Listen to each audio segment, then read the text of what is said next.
بسم الله الرحمن الرحيم الحمد لله رب العالمين الصلاة والسلام على سيدنا محمد خاتم النبيين وإمام المرسلين وعلى آله وصحبه أجمعين اللهم لا سهل إلا ما جعلته سهلا وأنت تجعل الحزن إذا شئت سهلا اللهم فقهنا في الدين رب اشرح لي صدري ويسر لي أمري واحلل عقدة من لساني يفقهوا قولي.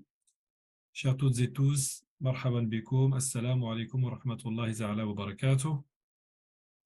Bienvenue pour cette quatrième séance, hein, avec un immense plaisir cette fois encore, dans le cadre du programme des interventions Ramadan 2023, mise en œuvre par l'Institut Ihsan.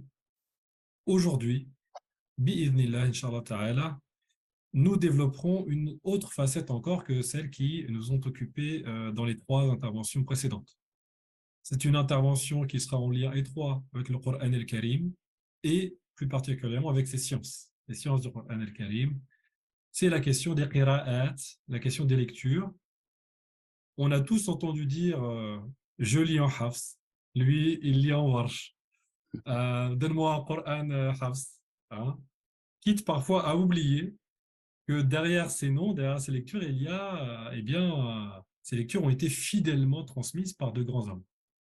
Et parmi eux, l'imam Nafi', rahimahullah, dont il sera question aujourd'hui, je n'en dis pas plus sur le contenu de l'intervention en tant que tel. Mais pour cela, pour ce faire, on a le grand plaisir, un plaisir personnel, mais je pense qu'il sera partagé par l'ensemble de l'assistance, à accueillir Oustaz Ismaël Al-Roubaïsi, comme le veut l'intitulé, n'est-ce pas, désormais connu sous cette appellation, de par ses origines, je ne sais plus si on dit roubaisiennes. Roubaisienne, effectivement. Très bien, bon, ça va. J'ai pris un risque, mais ça va, je vais tomber C'est juste. bien ça.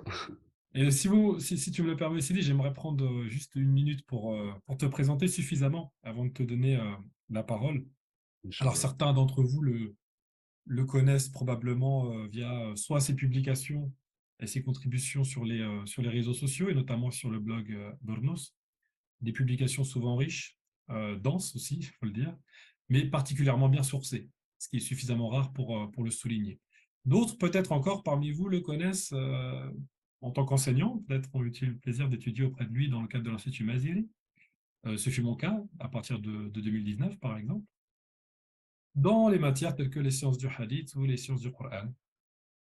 Mais depuis peu, je pense que l'actualité l'a fait mieux connaître sous l'angle de l'Institut Al-Iqra'iyya, donc, à travers lequel il nous a grandement gâtés, il faut le dire, par des publications, certes, et aussi qui les accompagnent des séminaires pédagogiques, souvent de grande qualité, pour plusieurs raisons, tant par l'innovation didactique dont il fait preuve, mais aussi de la démarche générale quand même qui consiste, et excusez-moi du peu, à réactualiser, on peut le dire, à l'aune de certaines exigences qui nous concernent aujourd'hui, et rendre pédagogiquement accessible l'exercice de l'enseignement traditionnel tel qu'on l'aime en fait, en mobilisant pour cela les compétences infographiques, mais aussi pédagogiques.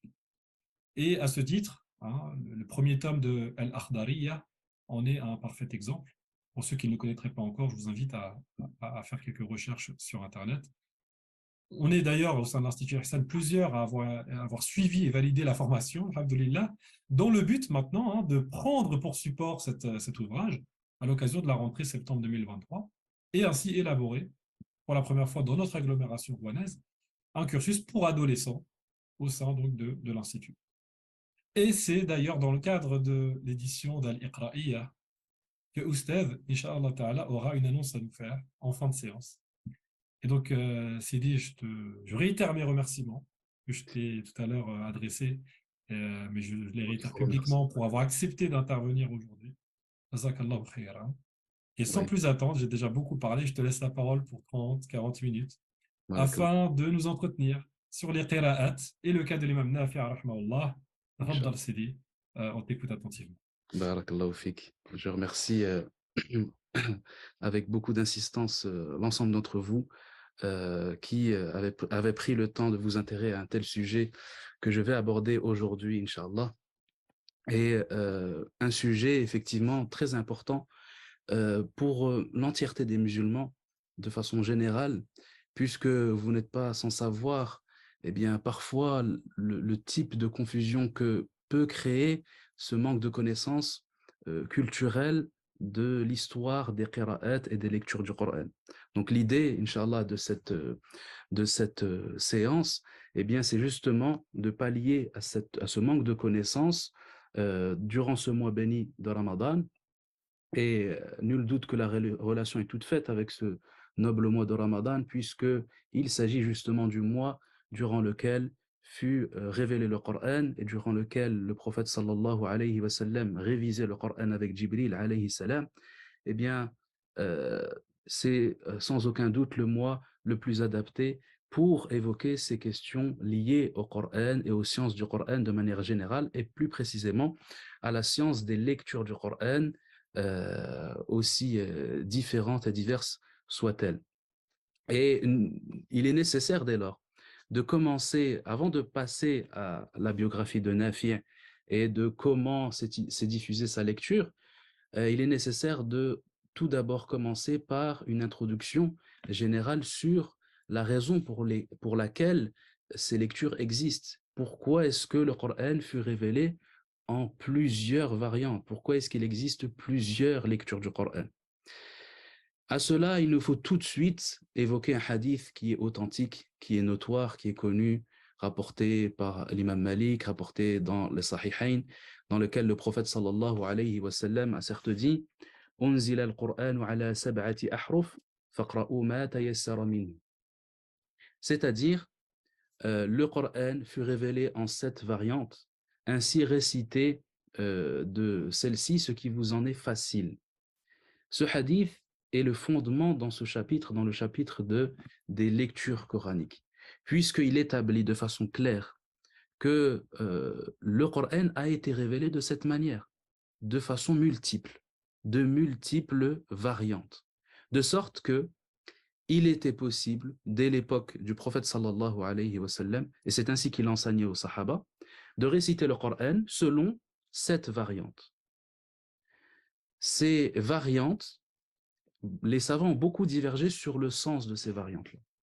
Mais pour simplifier, eh bien, disons que l'opinion la plus notoire et la plus connue, c'est que chacune de ces variantes désigne eh bien, le dialecte, ou plutôt les dialectes, les 7 grands dialectes qui étaient prononcés par les Arabes à l'époque du prophète sallallahu alayhi wa sallam.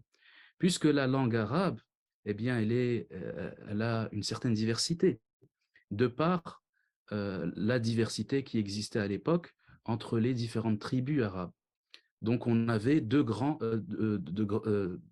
ensembles de dialectes qui étaient au nombre de 7, on peut rassembler en 7 dialectes effectivement, dont la plus connue est nul doute qu'il s'agit de celle de Quraysh, de la tribu du prophète sallallahu alayhi wa sallam, mais dans chaque région, eh bien, un dialecte différent était parlé, avec des différences.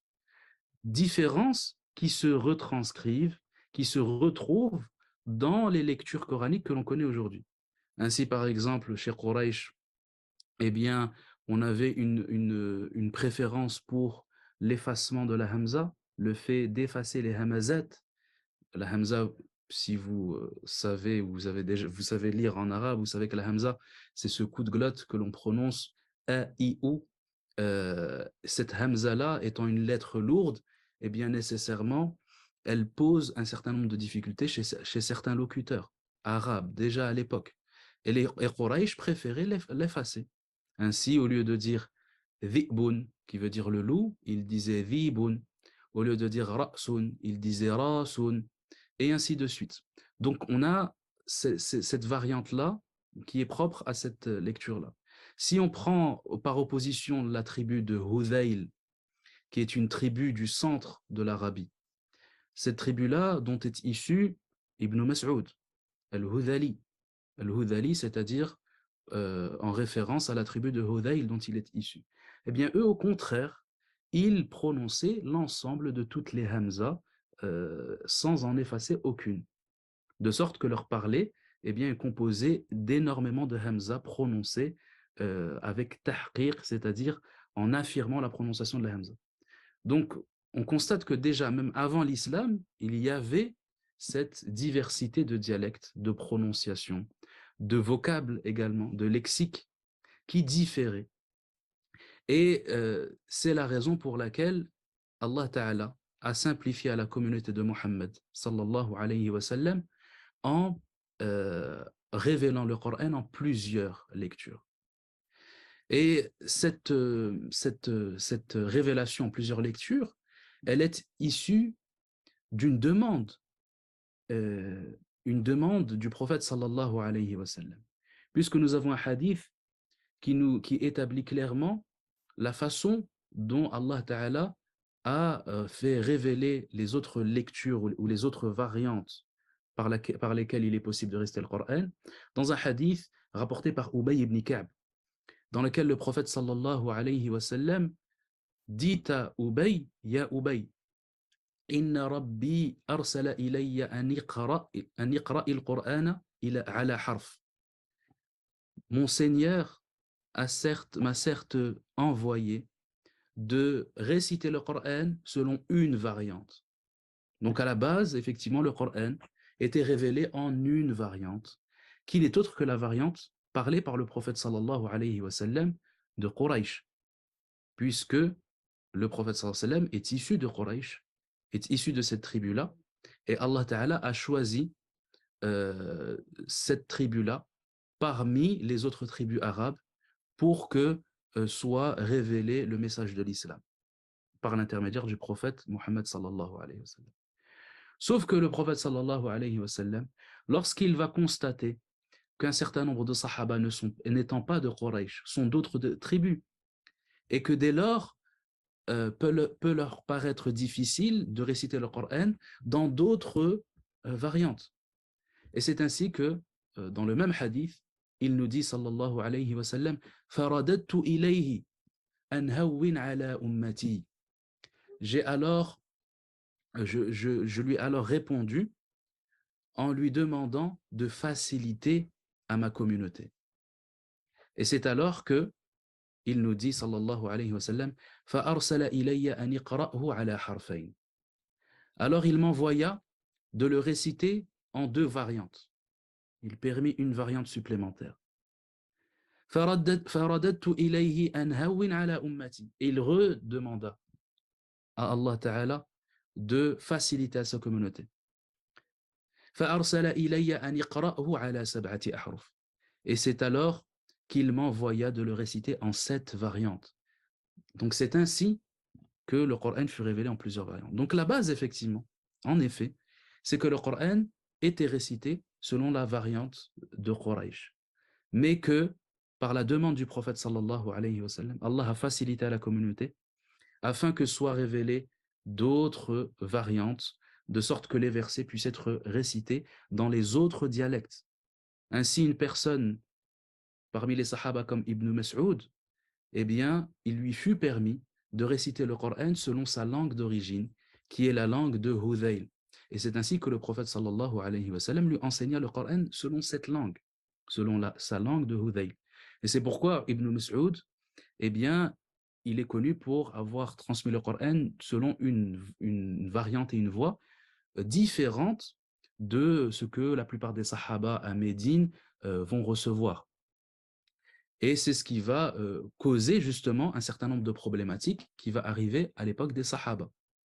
Et justement, il faut que l'on en parle. Puisque, en effet, lorsque le prophète sallam a enseigné, donc il enseignait à chaque sahabi en fonction de son dialecte, la lecture qui lui sied le mieux, qui est la plus adaptée à sa façon de parler, pour faciliter, comme on l'a dit, à la communauté. Sauf que, eh bien, à l'époque de Uthman, on va tout de suite évoquer le cas de Uthman et son jam' dans un objectif de résumé, Inch'Allah.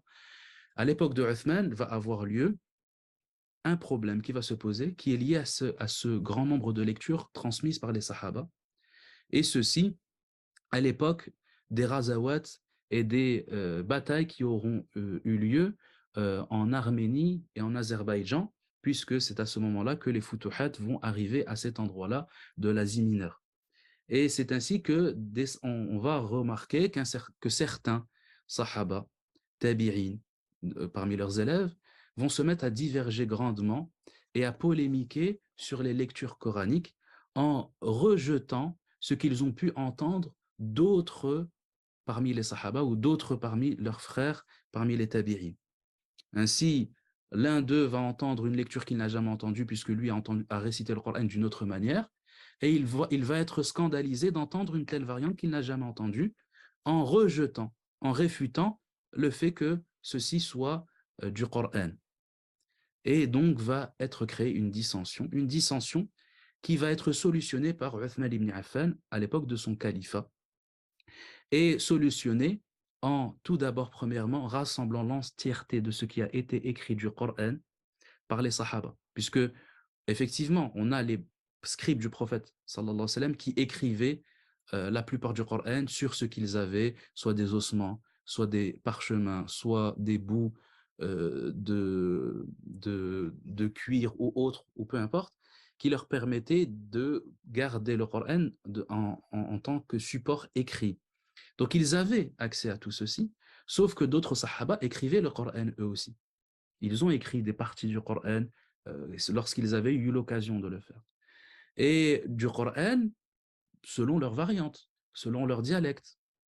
Et dès lors, Uthman va imposer de récupérer l'entièreté de ce qui a été écrit du Coran et va ensuite ordonner aux Sahaba qui étaient les plus grands spécialistes du Coran, qui ne sont autres que Zayd ibn Thabit, qui est le plus grand de ses scribes, et Ubay ibn Ka'b, de rassembler et de l'entièreté de ces choses-là, de ces supports écrits, puis également d'enquêter auprès des différents sahaba qui ont mémorisé le Coran, de leur demander de quelle façon ils récitaient le Coran, afin de rassembler aussi bien le Coran tel qu'il est récité à l'oral, que le Coran tel qu'il a été écrit par l'entièreté des Sahaba. Et à partir de là, ils vont écrire un mushaf, plusieurs mushafs, et l'envoyer aux différentes capitales, aux différentes grandes villes des différentes contrées qui ont été conquises jusque-là. Ainsi, un mushaf va être gardé à Médine, un mushaf va être envoyé à Mecca, un mushaf va être envoyé à Damas en Syrie, un mushaf va être envoyé en Irak, un mushaf va être envoyé en Égypte, un mushaf va être envoyé selon ce qui se dit, c'est pas parce que à la base c'est qu'ils disent il y a eu 5 mushaf, d'autres disent qu'il y en a eu plus. Mais dans le cas où il y en a eu plus, un mushaf a été envoyé ou aurait été envoyé à Al-Qayrawan, à Kérouan, et ainsi de suite. Et dès lors, il fut imposé par Uthman de se fonder sur ce mushaf-là afin de revenir dessus, sur son écriture, et a interdit que soient utilisées des lectures qui sont en contradiction avec cette écriture-là, qui est le Rasm Uthmani. Et c'est ainsi que, eh bien, Uthman va réduire un certain nombre de lectures à celles que l'on peut lire à partir de ce mushaf-là. Pour quelle raison? Comment aurait-il pu se permettre d'empêcher certains sahaba de réciter certaines lectures qui sont trop divergentes par rapport à ce mushaf-là? Parce que les Médinois ont une connaissance de ce que d'autres sahaba qui sont partis de Médine n'ont pas. C'est la raison pour laquelle eux, les Médinois, savent que lors du dernier Ramadan que le prophète sallallahu alayhi wa sallam a passé vivant, eh bien, il a révisé le Coran une dernière fois avec Jibril. Et à ce moment-là, furent abrogées un certain nombre de lectures qui étaient trop éloignées du dialecte de Quraysh. Et c'est la raison pour laquelle Uthman, il nous a rapporté de plusieurs voix, qu'il va inciter les Sahaba à réciter selon le dialecte de Quraysh. Et son mushaf a été écrit selon le dialecte de Quraysh. Ainsi, on a plusieurs dialectes qui ne vont plus, en tout cas plus dans leur totalité, pouvoir être récités et transmises. Et c'est ce qui va créer, par exemple, un certain nombre de problèmes avec Ibn Mas'ud.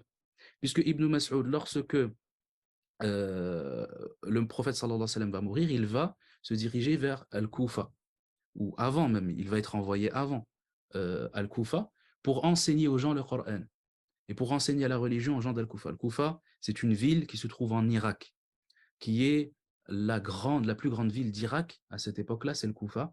puisque Bagdad n'est pas encore fondée. Et il va enseigner le Coran selon la variante qu'il a reçue, qui est en conformité avec sa tribu, qui est celle de Hudayl. Et lorsque Uthman va imposer de délaisser cette lecture qui n'est pas conforme au rasm, à l'écriture de Uthman, eh bien, il va refuser cela. Il ne va pas accepter cela. Et les gens de Koufa, eux non plus, ne vont pas accepter cela. Et on sait que c'est au moment où commence à avoir une certaine dissension qui va amener au conflit entre Muawiyah et Ali ibn Abi Talib, puisque déjà à l'époque, il y a une certaine dissension entre les partisans de Uthman, qui seront les Omeyyades d'après, et les gens d'Al-Koufa, qui sont corps et âme défenseurs de Ali ibn Abi Talib, et ce qui va créer un certain nombre d'excès qui vont amener à ces querelles que peut-être vous connaissez. Et cependant, Ibn Mas'ud va revenir à Médina, il va prendre acte de ce que les Médinois savent, et il va accepter de se soumettre à cela, et il va d'ailleurs mourir à Médine. Donc ça, c'est un exemple qui vous donne, qui vous donne justement la façon dont cette confusion a pu être réglée à cette époque-là. Parce qu'en effet, il faut savoir qu'à l'époque, lorsque les dialectes étaient utilisés de façon large dans la lecture du Coran, ça pouvait effectivement amener à de grandes différences, des différences qui vont au-delà d'une simple prononciation. Par exemple, il nous a rapporté de la lecture de Ibn Mas'ud, en ce qui concerne Surat al-Qari'a, au lieu de dire « Kal'ihni al-manfouch », eh bien, Ibn Mas'ud récite « Kassoufi al-manfouch ». Et c'est ce qui est rapporté dans sa lecture et ce qui est rapporté dans les livres de tafsir, puisque les lectures qui ont été abrogées, elles sont malgré tout utilisées dans le tafsir et dans l'explication du Coran, parce que leur sens eh bien, est évidemment révélé, mais c'est simplement la récitation et cette prononciation qui ne peut plus être utilisée au profit des termes utilisés par Quraysh. Et justement, cette introduction nous amène aux lectures, et à la lecture particulièrement de Nafi'. Et ça vous introduit la raison pour laquelle la lecture de Nafi' a une certaine primauté, une certaine spécificité qui a été reconnue par les savants des lectures. Et cette spécificité, elle est tout simplement due au fait que c'est la lecture des Médinois, justement. Rappelez-vous, on vient de dire que les Médinois avaient la science la plus complète du Coran, puisque le prophète sallallahu alayhi wa sallam est mort à Médine et que les dernières choses qu'a léguées le prophète sallallahu alayhi wa sallam, eh bien, se trouvent à Médine. Sans parler nécessairement du mérite de cette ville, du grand mérite de cette ville, puisque c'est dans cette ville que furent révélés les versets qui ordonnent, qui interdisent, qui imposent. C'est dans cette ville que furent éduqués les Sahaba, après après être sortis de Mecca qui était aux mains des polythéistes. Et c'est dans cette ville que s'est construit l'islam et qu'ils furent éduqués à cet islam-là par le prophète sallallahu alayhi wa sallam lui-même. Et c'est la raison pour laquelle, eh bien, la lecture qui en est issue a un rang particulier. Et ce rang-là, il est d'autant plus important que cette lecture est issue justement des plus grands spécialistes du Coran parmi les Sahaba. Puisque, et ce n'est pas le cas d'autres lectures, comme par exemple la lecture de Asim, ce n'est pas le cas. Mais la lecture de Nafi', eh bien, elle est rapportée par les deux grands Sahaba que j'ai cités précédemment, Zayd ibn Thabit et Ubay ibn Ka'b, qui sont les scribes du Coran. Donc, ils ont la plus grande maîtrise de l'écriture du Coran. Ils ont rassemblé le Coran, ils ont jma' le Coran, c'est eux qui ont jma' le Coran. C'est eux qui ont rassemblé le Coran et c'est eux qui ont envoyé les mushaf aux différentes villes, sur le mushaf sur lesquels toutes les autres lectures se fondent. De ce fait, nul doute que la lecture qui est issue de ces deux sahaba, eh bien, elle a un rang particulier, elle a une importance particulière. Et c'est la raison pour laquelle l'imam Malik disait « Qira'atu ahli al-madinati sunnah ». La lecture des Médinois est une sunna, parce que justement, elle est issue de ce cadre-là et de ces savants-là.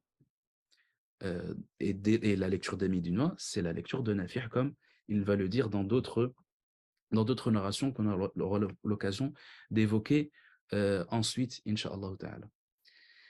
Et donc, on a ces deux sahaba qui ont transmis le Coran à leur tour à une génération de tabi'in de Médine. Parmi eux, vous avez notamment Abdurrahman ibn Hurmuz, plus connu sous le nom de Al-A'raj. Peut-être l'avez-vous déjà entendu si vous avez déjà lu le Muwatta de l'imam Malik. Al-A'raj, il est connu comme étant un des plus grands élèves de Abu Huraira. Et il était connu dans la transmission du hadith, aussi bien dans la transmission du hadith que dans la transmission du Coran. Donc, c'est un des plus grands tabi'in dans la transmission de ces deux grandes sciences.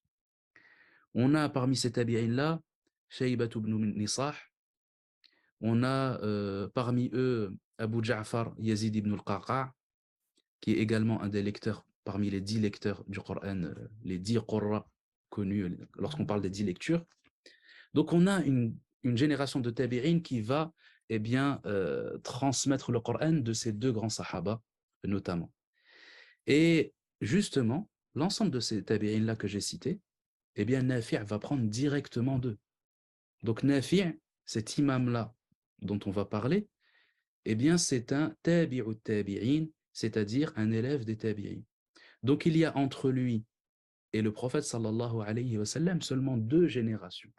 Deux générations des plus grands maîtres du Coran parmi les salafs. Parmi les salafs, et en plus de cela, parmi les Médinois. Et donc, ceci nous amène à parler de l'imam Nafi', qui est leurs élèves, qui est l'élève de ces tabi'in-là. Nafi', son véritable nom est Nafi' ibn Abdir Rahman, dont la kunya est Abu Ruwaym, et son père est connu également sous le nom de Abu Nu'aym. Donc souvent on l'appelle Nafi' ibn Abi Nu'aym ou bien Nafi' ibn Abdir Rahman. Et Nafi', eh bien, il est né dans les années 70 de l'Hégire. Dans les années 70 de l'Hégire. Et ceci à l'époque du califat de Abdil Malik ibn Marwan, donc l'un des plus grands califes parmi les Omeyyades. Donc il est né à Médine, mais d'une famille d'origine d'Ispahan, Aspahan, qui est cette célèbre ville aujourd'hui en Iran, dans le pays des Perses. Et c'est pourquoi souvent on l'affilie on dit qu'il est Asbahani d'origine, même si en réalité il n'a toujours vécu qu'à Médine, en réalité. Eh bien, on lui affilie souvent cette origine-là pour une raison qui est simple, c'est qu'à l'époque des futuhat et des conquêtes islamiques, Abu Moussa al-Ash'ari est celui qui va conquérir Ispahan. Et lorsque la conquête de la Perse va avoir lieu, eh bien, les Arabes, ils avaient déjà une idée très... tout ce qui est en rapport avec la Perse, eh bien, évoque une certaine gloire civilisationnelle.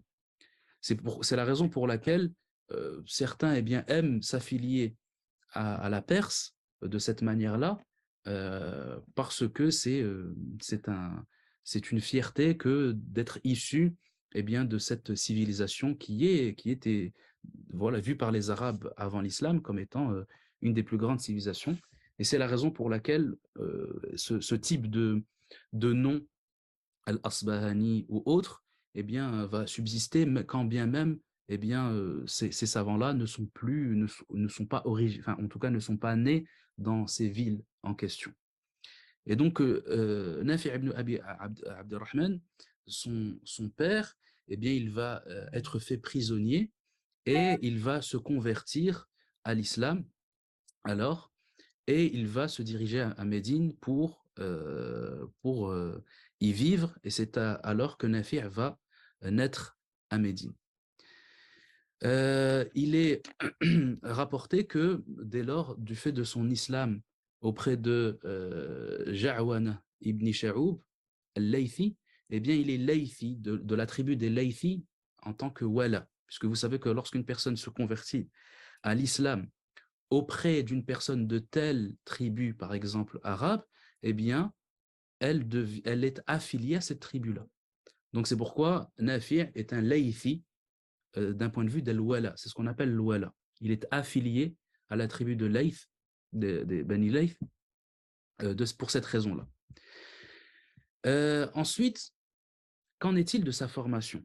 Eh bien, évidemment, Nafi' a étudié, comme on l'a dit précédemment, auprès des tabi'in de Médine. Et il est rapporté d'une narration d'après Moussa ibn Tariq qu'il dit, rahimahullah ta'ala, qara'tu ala sab'ina min at-tabi'in. J'ai récité le Coran auprès de 70 tabi'in, ce qui est un nombre impressionnant, même par rapport à l'époque. Et même par rapport aux autres lecteurs, c'est un nombre extrêmement impressionnant. Parce que la plupart des autres lecteurs, ils ne vont pas réciter auprès d'autant de tabi'in. Et la raison pour laquelle il y a autant de tabi'in auprès de qui il a pu réciter, c'est parce que c'est un Médinois. Et que, étant Médinois, la plupart des Sahaba étant à Médine, il y avait un grand nombre de tabi'in à Médine, contrairement à d'autres villes. Puisque les autres villes, si effectivement il y avait des Sahaba dans les autres villes, comme par exemple Anas ibn Malik, Al-Basra, Abu Darda, à Damas, etc., ces Sahaba-là se comptent sur le doigt d'une main. Ce sont des Sahaba qui sont venus, qui se sont expatriés, se sont installés dans les autres villes. Mais il y en a quelques-uns. Donc s'il n'y a que quelques Sahaba dans ces villes, forcément il y a peu de tabi'in. Ce qui est le contraire à Médine, et ce qui indique encore une fois sur le rang qu'a cette lecture, et sur le rang de l'imam Nafi' et le rang de la lecture des Médinois de manière générale. Et il est rapporté qu'il a appris le Coran et il a étudié le Coran en 95 de l'Hégire, selon ce que nous rapporte Dhahabi. Donc ça veut dire qu'il avait la vingtaine, s'il est né dans les années 70. 95 de l'Hégire. Donc il a commencé à apprendre à cette période-là. Car en effet, Nafi', il est connu pour n'avoir commencé à enseigner le Coran que assez tardivement, puisqu'il est rapporté qu'il a commencé à enseigner après 100 de l'Hégire. Il y en a d'autres qui disent 120, en tout cas après 100 de l'Hégire. Donc au IIe siècle, c'est là où il a commencé à enseigner le Coran. Donc pendant un long moment, il n'a pas enseigné, il a commencé dans la vingtaine et il a étudié auprès de l'ensemble de ses tabi'in durant cette décennie-là, lorsqu'il avait 20-30 ans. Et c'est plus tardivement ensuite qu'il va se consacrer à l'enseignement. Donc, effectivement, comme vous le dites ici, ça nous indique sur le fait que les Sahaba et les Tabi'in étaient assez différents les uns des autres dans leur formation.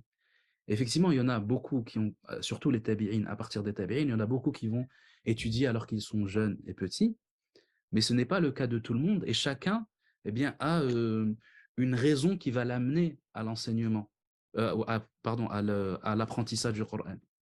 Donc il y en a, ça peut arriver lorsqu'ils ont la vingtaine passée, il y en a, ça peut arriver lorsqu'ils ont la trentaine, etc.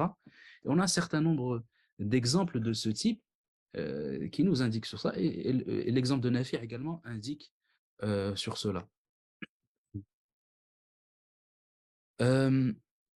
Par exemple, on a ce qui atteste qu'il a commencé tardivement, ou en tout cas qui a commencé après 100, c'est un certain nombre de voyages de certains salafs à Médine qui vont établir qu'il a commencé à être considéré comme étant un grand imam à cette période. C'est pourquoi Layth ibn Sa'd rapporte qu'il est parti à Médine, puisque lui c'est un Égyptien. Layth ibn Sa'd, si vous le connaissez, c'est un des grands imams, des grands faqih d'Égypte.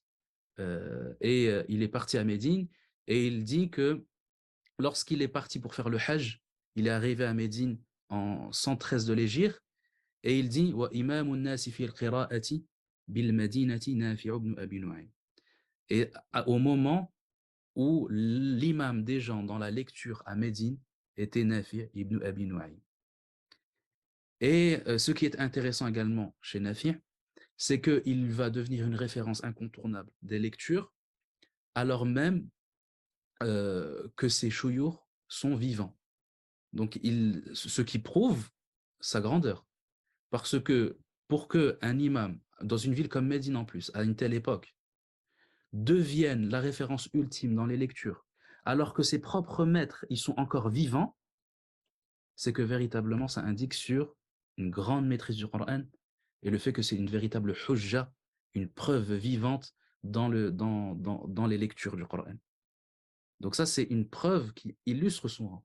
Le fait أنه تصدر للإقراء, qu'il est devenu muqri à Médine, dans la mosquée du prophète sallam, alors même que ses chouyours sont là, eh bien, ceci prouve son rang sans divergence.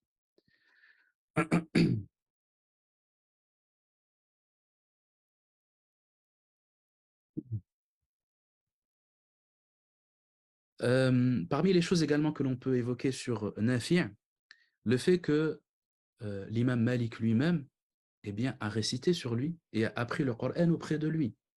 En effet, il est certes rapporté que il a récité entièrement, il a fait une khatma du Coran sur Nafi'.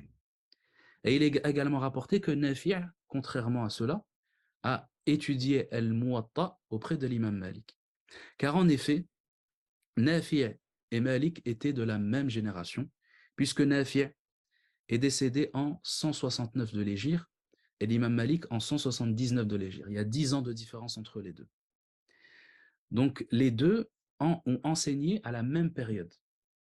Et ils ont tous les deux enseigné dans la mosquée du prophète sallallahu alayhi wa sallam. À tel point, il nous est rapporté que, eh bien, d'un côté de la mosquée prophétique, enseignait Malik le hadith, et de l'autre côté, eh bien, c'est Nafi' ibn Abi Nu'aym qui enseignait le Coran. Donc, ils sont véritablement de la même génération, mais ils sont tous les deux des imams, mais dans des disciplines différentes. Et tous les deux ont enseigné dans la mosquée du prophète sallallahu alayhi wa sallam. Et à tel point qu'il nous est rapporté, par exemple, que lorsqu'on posait la question, on posait une question de lecture sur les lectures à l'imam Malik, et il dit la phrase suivante, va voir Nafi', idhab ila Nafi', fa inna li kulli fannin mukhtassuh. Car il y a dans chaque discipline des spécialistes. Ainsi, moi, ne viens pas me voir moi. Moi, je suis spécialisé dans le fiqh al-hadith. Va voir Nafi', il sera plus à même de répondre à ta question. Et également, il nous a rapporté une narration de Abdullah ibn Nafi' al-Zubayri qu'il étudiait le Coran auprès de Nafi' dans la mosquée du prophète sallallahu alayhi wa sallam et qu'il a élevé la voix. Et lorsqu'il éleva la voix, Nafi' se mit à le réprimander et lui dit « Awalam tara Malikan » ne vois-tu pas qu'il y a Malik? Afin de lui rappeler qu'il ne doit pas élever la voix pour ne pas déranger le majlis de l'imam Malik. Puisque au même moment, l'imam Malik enseignait le hadith, et que dès lors, s'il récite à voix haute, cela peut perturber et déranger son enseignement et l'apprentissage des autres. Donc ça nous donne une idée d'un peu de la vie qu'il pouvait avoir, la vie d'enseignement dans la mosquée prophétique qu'il pouvait y avoir à l'époque de Nafi' et l'imam Malik. Et Nafi', il est connu, parmi ses traits physiques, il est connu pour être noir. C'était quelqu'un qui était noir, noir de peau, j'entends. Et à tel point où il est évoqué parmi les savants et les grands de cette Oumma qui étaient de cette couleur de peau. C'est pourquoi l'imam Suyuti, dans un certain nombre de ses livres qu'il a spécifié dans l'évocation des grands savants et grandes personnalités noires, il a évoqué Nafi' ibn Abi Nu'aym.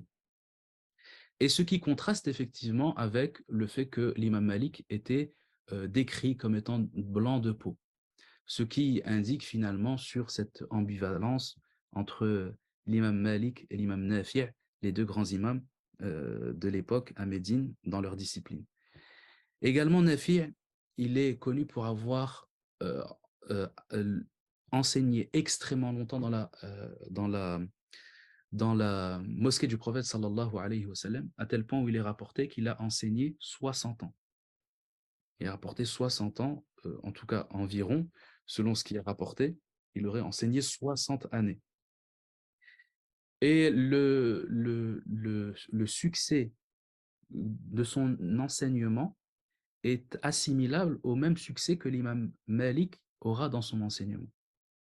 Puisque, à tel point où certains savants des qira'at, lorsqu'ils évoquent le fameux hadith dans lequel le prophète sallallahu alayhi wa sallam dit on fera d'extrêmes longs voyages afin de prendre de Alimu al-Madina, de prendre du savant de Médine, eh bien, certains ont dit que ce savant de Médine pouvait également être Nafi' ibn Abi Nu'aym. Parce que également c'est un imam de Médine, puisque pour les gens qui ne savent pas, en général, ce hadith-là, il est associé à l'imam Malik, puisque l'on dit que le plus grand imam de Médine, euh, auprès de qui d'innombrables personnes ont voyagé, c'est l'imam Malik. Sauf que certains Qurra vont également évoquer le nom de Nafi' et l'associer à ce hadith en disant qu'il est possiblement aussi cet imam-là.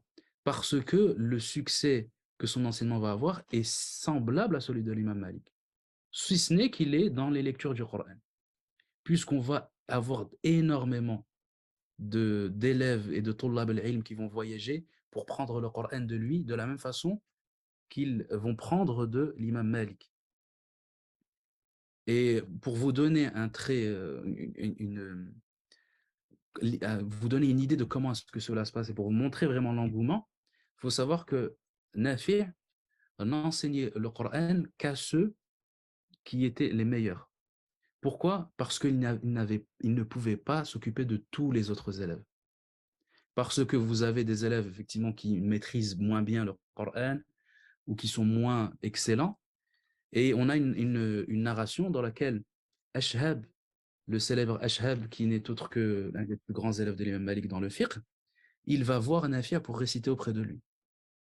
Et lorsque Nafi' constate de quel niveau il est, il va l'inciter à étudier auprès de quelqu'un d'autre qui a l'habitude d'enseigner aux enfants et aux personnes qui ont moins de maîtrise dans le Coran. Et en expliquant qu'il n'a pas le temps de s'occuper de cela.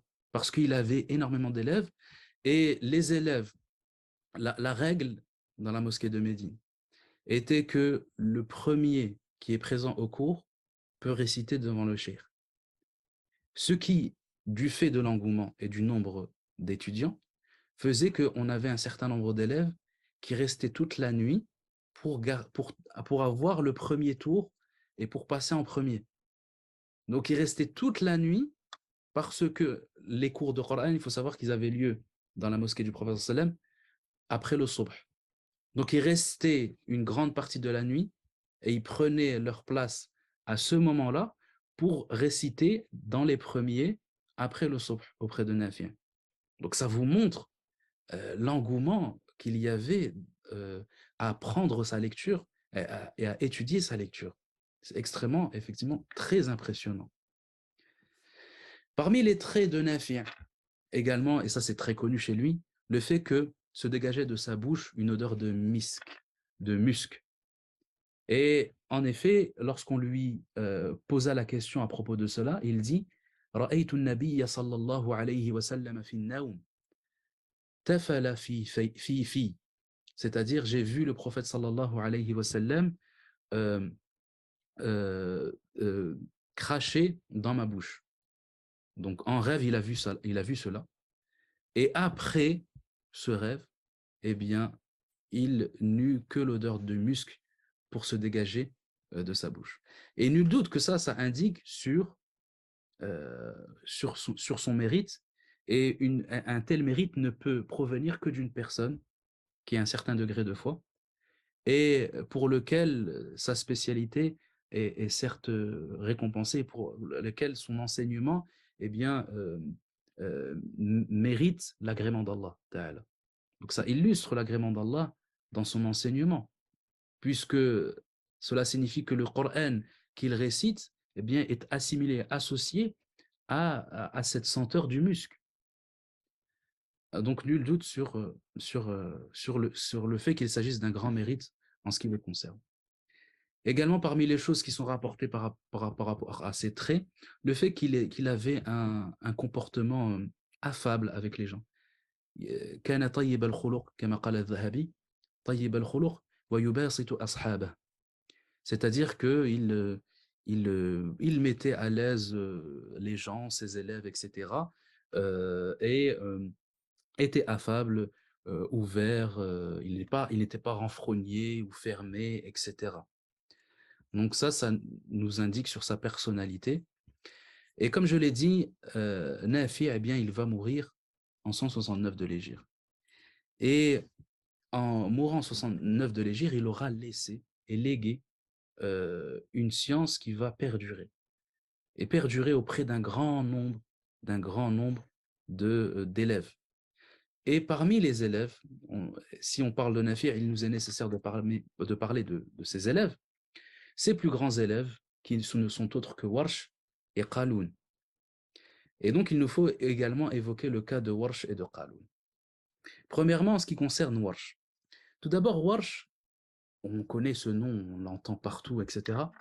Ce n'est pas son véritable nom, c'est un surnom de lui. Puisque son véritable nom est Uthman ibn Sa'id al-Qibti. Il est d'origine copte. Qibti, c'est-à-dire en référence aux Coptes.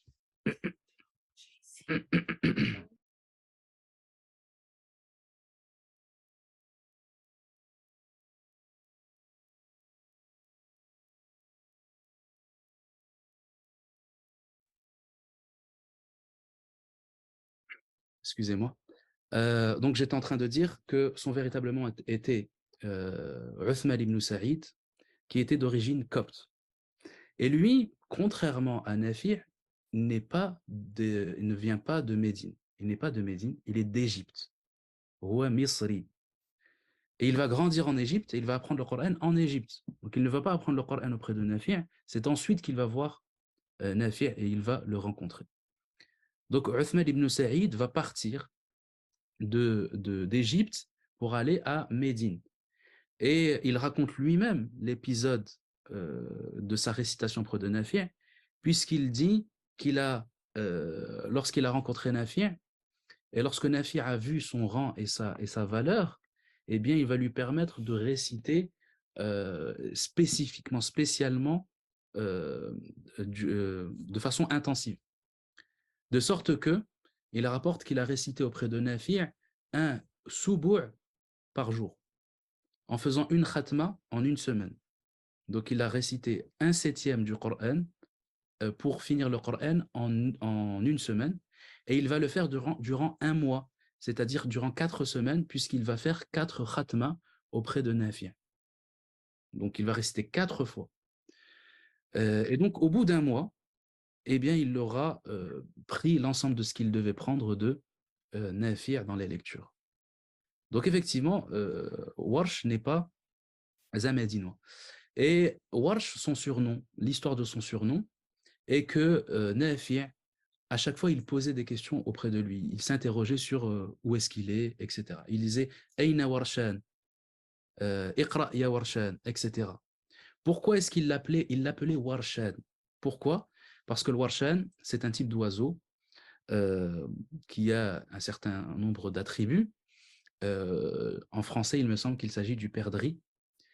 Et la raison pour laquelle il fut appelé de cette façon, selon l'interprétation la plus correcte, c'est que eh bien, Warsh n'était pas quelqu'un de maigre. Donc, il était entre les deux. Il était un peu entre le fait d'être gros et maigre. Donc, ça fait partie des attributs physiques qu'il avait. Et il était très blanc de peau. Et il portait des habits courts, à tel point où, lorsqu'il marchait, eh bien, on voyait ses jambes. Parce que ses habits étant très courts, eh bien, nécessairement, on voyait ses jambes blanches et des habits sombres. Ce qui donnait l'impression d'un oiseau. Et c'est pourquoi Warsh, Nafi' va appeler Uthman ibn Sa'id Warsh. Donc c'est ça la raison de ce surnom-là en réalité. Et Warsh, après avoir étudié auprès de Nafi', il va revenir en Égypte et il va fonder sa madrasa, sa maqra'a, la maqra'a de Warsh. Et beaucoup d'étudiants issus de l'Ouest et du Maghreb vont étudier auprès de lui, de la même façon qu'ils vont étudier le madhab malikite auprès des élèves égyptiens de Malik. Car en effet, il y a cette relation entre les deux qu'on va voir par la suite. Le deuxième élève qu'il nous faut évoquer également, c'est Qaloun. Qaloun, qui encore une fois, n'est pas son véritable nom, puisque son véritable nom est Isa ibn Mina. Isa ibn Mina, qui lui, Warsh, je n'ai pas donné sa date de décès, il est mort en 197 de l'Hégire. Isa ibn Mina, quant à lui est médinois. Donc lui, c'est véritablement un élève médinois de Nafi', et il ne pouvait en être autrement puisque c'est le beau-fils de Nafi'. Huwa rabibuhu, c'est son beau-fils. C'est la raison pour laquelle, depuis sa naissance, en fait, il va rester avec Nafi'. C'est pourquoi il dit lui-même que lazamtu nafi'an 50 sana. Je suis resté avec Nafi' 50 années. 50 années parce que depuis sa naissance jusqu'à la mort de Nafi', il va rester avec lui et il va étudier auprès de lui. Et Qaloun, la raison de ce surnom, quel est-il? À croire que Nafi' aime beaucoup donner des surnoms. Il s'agit du fait que lorsque, il le raconte lui-même, cette histoire, que lorsqu'il récitait auprès de Nafi', كان يعقد ثلاثا ويقول قالون. Il faisait avec ses doigts le nombre 30 et disait قالون. Lorsqu'il dit يعقد ثلاثا, ça fait référence à cette habitude que les Arabes avaient de mimer avec les mains les nombres. C'est-à-dire qu'ils pouvaient exprimer des nombres avec leurs mains. Et pour indiquer et désigner le nombre 30, c'était ce nombre-là. C'est ce qu'on appelle l'aqdul asabi'. En français, on peut traduire par la dactylonomie. Et ceci signifie également, on a d'autres narrations de Ali ibn Abi Talib qui établissent que lui aussi il faisait cela, pour dire que c'est bien. Le fait de faire ça chez les Arabes à cette époque-là, ça veut dire c'est bien. Et Qaloun, en effet, veut dire bien, jayyid, puisque Qaloun, en grec, signifie bien, puisque c'est à l'accusatif, kal, à l'accusatif, ça donne kalon, kalon qui signifie bien, bon. Et donc, il utilisa un terme grec pour exprimer sa satisfaction quant à la récitation de Qaloun. Et c'est ainsi que les gens vont se mettre à l'appeler par ce terme-là et par ce nom-là d'origine grecque. Donc Qaloun, lui, contrairement à Warsh, c'est un Médinois. Et c'est la raison pour laquelle Qaloun a la préséance sur Warsh. Et ça nous indique sur l'importance que les Qurra ont donnée aux Médinois de manière générale. Parce que si vous prenez par exemple Al-Shatibiyya, Al-Shatibiyya classe en effet les Qurra en fonction d'un certain mérite. Et le premier, c'est Nafi'. Celui qui correspond au alif, c'est Nafi'. Puis Qaloun, puis Warsh. De sorte que le lecteur, lorsqu'il récite, il rassemble les lectures en une seule récitation. Il doit d'abord commencer par Nafi'. Si maintenant c'est Qaloun et Warsh ont la même variante. Et si Warsh et Qaloun ils sont divergents, on commence par Qaloun et ensuite Warsh. Pourquoi? Parce que le mérite est donné, la présence est donnée aux Médinois. Donc Nafi' c'est le Médinois. Donc sur les 7 lecteurs, on commence par Nafi'. Parce que les autres lecteurs, on a Ibn Kathir, il est de Mecca, on a Abu Amr, il est de Bassora, on a les 3 lecteurs de Koufa, et on a, enfin bref, donc là je les ai cités de manière générale. Et donc sur ces 7 lecteurs, il n'y a que Nafi' qui est de Médine, sur les 7. Donc, on commence par lui. Qaloun, juste après, c'est Qaloun. Pourquoi? Parce que Qaloun est lui aussi de Médine, alors même qu'il est mort après Warsh. Mais malgré tout, on lui donne la préséance, parce qu'il est médinois. Et Warsh, comme c'est un Égyptien, il vient en 3e position. Et c'est l'une des raisons pour lesquelles les Tunisiens et les Libyens, ils vont préférer réciter en Qaloun qu'en Warsh dans leur région. C'est pour cette raison notamment, parce que la préséance est donnée aux Médinois. La préséance est donnée à la lecture de Nafi', mais entre Qaloun et Warsh, eh ben, eux préfèrent Qaloun pour cette raison-là, parce que la priorité est donnée aux Médinois. Donc ça vous donne ce rang-là. Et Ash-Shatibi n'est pas le seul à avoir privilégié Nafi' sur les autres lecteurs, puisqu'on a aussi, dès l'époque de Ibn Mujahid, qui est un des premiers à avoir écrit sur les 7 lectures, à les avoir rassemblées, également, il commence par Nafi' pour cette même raison. Et parmi les choses qu'on peut citer, l'imam al-Marghini, qui est un des grands imams tunisiens, lorsqu'il, dans son explication de Durar al-Lawami', qui est un des matns et un des livres que les Maghrébins apprenaient par cœur pour étudier la lecture de Qaloun et de Warsh d'après Nafi', lui, il va donner la préséance à Warsh. Et al-Marghini, dans son commentaire, il va détester cela. Et il va réprimander en quelque sorte l'auteur du livre parce que la préséance doit être donnée à Qaloun étant médinois. Sauf que bon, en ce qui concerne Ibn Barri, étant donné que lui, il vient de l'ouest, il vient de l'ouest du Maghreb, qui récite en Warsh, lui, il a privilégié Warsh. Et pour d'autres raisons qu'on aura l'occasion de citer après, Inch'Allah. Donc ça vous donne une idée de la façon dont est vue la lecture des Médinois, ce qui confirme, encore une fois, le fait que, comme le dit l'imam Malik, qira'atu nafi'in sunnah, la lecture de Nafi' est une sunna. Eh bien, c'est pour cette raison-là, en raison de son lien avec les Médinois. Donc là, on a la biographie, eh bien, de quelques éléments biographiques de ces 2 transmetteurs-là. Et Nafi', il a eu d'autres transmetteurs. Il a eu d'autres transmetteurs qu'on ne va pas évoquer ici, mais sachez qu'il y en a 2 autres qui sont rassemblés, qui, si on rassemble le tout, eh bien, forment ce que l'on appelle les turuq nafi'iyya, les voies de Nafi' qu'a rassemblé Abu Amr ad-Dani dans son livre At-Ta'rif. Mais ça, on aura l'occasion une autre fois d'en parler, Inch'Allah. Et maintenant, après avoir évoqué ça, il nous faut expliquer maintenant la diffusion de cette lecture. Comment cette lecture s'est diffusée.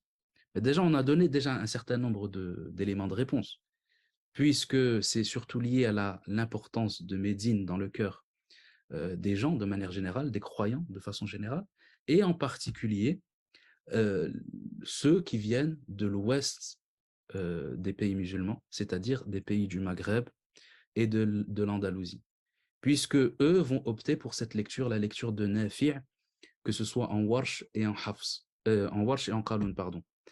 Et la raison de cet intérêt, eh bien, c'est la même raison qui les a poussés à étudier le madhab maliki. Puisque le madhab malikite se prenait avec la lecture de Nafi' dès l'époque des salafs. Ainsi, même avant l'époque du grand imam Sahnoun, on a ceux qui sont venus et qui ont transmis le Muwatta, etc., ils sont venus aussi avec la lecture de Nafi'. Le meilleur exemple, Al-Ghazi ibn Qais. Al-Ghazi ibn Qais, c'est celui qui est connu pour être le premier à avoir introduit Al-Muwatta en Andalousie. Donc là, on est à la fin, moitié fin du 2e siècle de l'Hégire. Donc c'est lui le premier à avoir transmis le Muwatta en Andalousie et dans le Maghreb de manière plus générale. Et également, il est un des premiers à avoir introduit la lecture de Nafi' en Andalousie. Donc, ça illustre quoi? Ça illustre le fait que celui qui venait prendre le madhab de Malik, il prenait aussi la lecture de Nafi' parce que l'objectif est le même.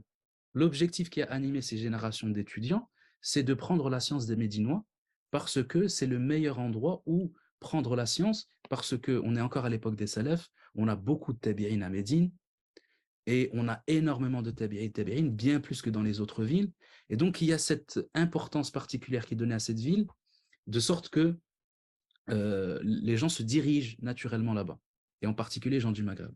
Et dès lors, lorsqu'ils vont venir au majlis de l'imam Malik, bah, ils vont prendre connaissance du majlis de l'imam Nafi', et ils vont prendre également de l'imam Nafi'.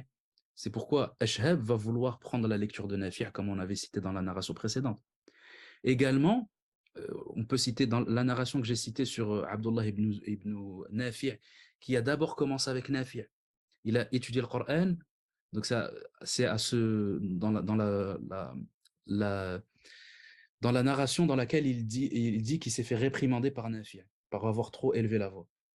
Et il dit après, dans la même narration, il dit « Je ne connaissais pas Malik jusqu'alors. » Parce que Nafi' lui a dit « Ne sais-tu pas qu'il y a Malik qui est en train d'enseigner à côté? Baisse d'un ton. » Et il dit « C'est à ce moment-là que j'ai connu Malik. » Il ne connaissait pas Malik à ce moment-là.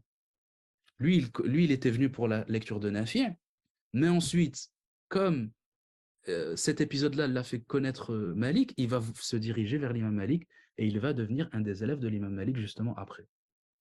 Donc, à chaque fois, eh bien, ces transmetteurs de la Muwatta de Malik, ils étaient également transmetteurs de la lecture de Nafi', et c'est pourquoi les deux se sont diffusés ensemble.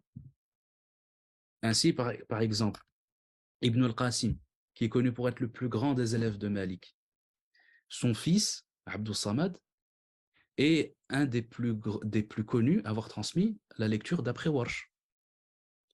Abdus Samad ibn Abdirrahman ibn al-Qasim, qui est son fils. Et lui, qui est connu sous le nom de Al-Utaqi. Quand on parle d'Al-Utaqi, c'est-à-dire la lecture de Nafi', donc de Warsh d'après Nafi', selon la voix de Al-Utaqi, puisqu'on a la voix d'Al-Azraq, la voix de l'Asbahani et la voix de Al-Utaqi. Al-Utaqi, c'est le fils de Ibn al-Qasim. Donc ça vous donne encore une fois cette relation euh, qui existe entre la lecture du Coran médinoise et le fiqh et le hadith médinois. Donc c'est intrinsèquement lié. Et bon, je sais qu'on a peut-être pris plus de temps que prévu, mais en tout cas, sachez que l'une des plus importantes causes qui est évoquée dans la diffusion aussi bien du madhab maliki que de la lecture de Nafi', eh bien c'est l'imam Sahnoun. Pour résumer, en vérité, c'est l'imam Sahnoun. Parce que Sahnoun, il a eu près de 700, voire plus de 700 élèves venant d'Andalousie, venant du ce qu'on appelait à l'époque le Maghrib, c'est-à-dire l'ouest du Maghreb, et de Ifriqiya. Et donc, cet engouement qu'il y a eu autour de cet imam, qui a étudié, non pas, il n'a pas pu étudier directement auprès de l'imam Malik, mais il va étudier auprès des élèves. Donc, il va étudier en Égypte auprès d'Ibn al-Qasim, auprès d'Ibn Wahb, etc. Il va aller à Médine, il va étudier auprès des Médinois. Et l'imam Sahnoun, c'est un des imams les plus charismatiques qui ont jamais existé. Et lui, il était connu pour pour ne suivre dans toutes ses actions que ce que faisaient les Médinois. كان يتأدب بأدب أهل المدينة. Son adab, sa façon d'être, sa façon de se comporter, la science qui en est issue, etc., tout venait chez lui de Médine. Et comme c'était quelqu'un d'extrêmement charismatique, eh bien, il va mettre tout le monde d'accord. Et tout le monde va se diriger vers lui. Et il est notoire, pour ceux qui ont étudié avec moi Adab al-Mu'allimin, que dans le livre de Ibn Sahnoun, son fils, eh bien, Sahnoun incite les enseignants à réciter son lecture de Nafi'. Puisqu'il dit وعلى المعلم أن يعلمهم بالقراءة الحسنة. Rappelez-vous la lecture, la bonne lecture. Puis il dit وهو مقرأ نافع. Et il s'agit de la lecture de Nafi'. Pour lui, la bonne lecture, c'est la lecture de Nafi'. Pour les raisons qu'on a évoquées, parce que c'est de Médine, parce que c'est les sahaba les plus grands spécialistes du Coran qui sont à l'origine de la transmission de cette lecture, etc. Donc pour lui, la bonne lecture, c'est elle. c'est celle-ci qu'il faut transmettre et enseigner. Et c'est la raison pour laquelle la coutume des enseignants va faire que la lecture de Nafi' va s'enseigner dans le Maghreb et qu'elle va devenir alors la lecture chez les gens du commun, la lecture utilisée. Puis ensuite, tout ceci va être confirmé par, par certains décrets ou décisions officielles. Ainsi, Iyad, dans Tartib al-Madarik, nous explique qu'à l'époque de Al-Qadi ibn Talib, qui est un juge, il va être désigné juge à Kérouan, donc à Al-Qayrawan, qui était véritablement la capitale du Maghreb, on peut le dire à cette époque, et il va imposer la lecture de Nafi'. Il va demander au Muqri Muhammad ibn Barghouth, qui est un des grands lecteurs de cette génération-là. Là, on est au milieu du 3e siècle de l'Hégire, 250, entre 250 et 270. Et il va demander à Muhammad ibn Barghouth d'imposer la lecture de Nafi', Muhammad ibn Barghouth, qui était le Muqri du Jami' al-A'zam, de la grande mosquée de Kérouan. Donc là, clairement, à partir de cette époque-là, 3e siècle de l'Hégire, on est déjà dans une phase où la lecture est officialisée, véritablement. Et c'est la même chose qui va se passer en Andalousie. Et les Andalous, ils vont se focaliser et vont privilégier la lecture de Warsh sur celle de Qaloun. Pourquoi? Pour une raison que peut-être j'avais déjà évoquée parmi certains qui étaient présents, parce que il est rapporté de l'imam Malik qu'il détestait un-nabru fi salah. Un-nabr, qu'est-ce que c'est? Donc quand on lui a posé la question, est-ce qu'on peut faire du nabr dans la prière? Il dit, je déteste cela.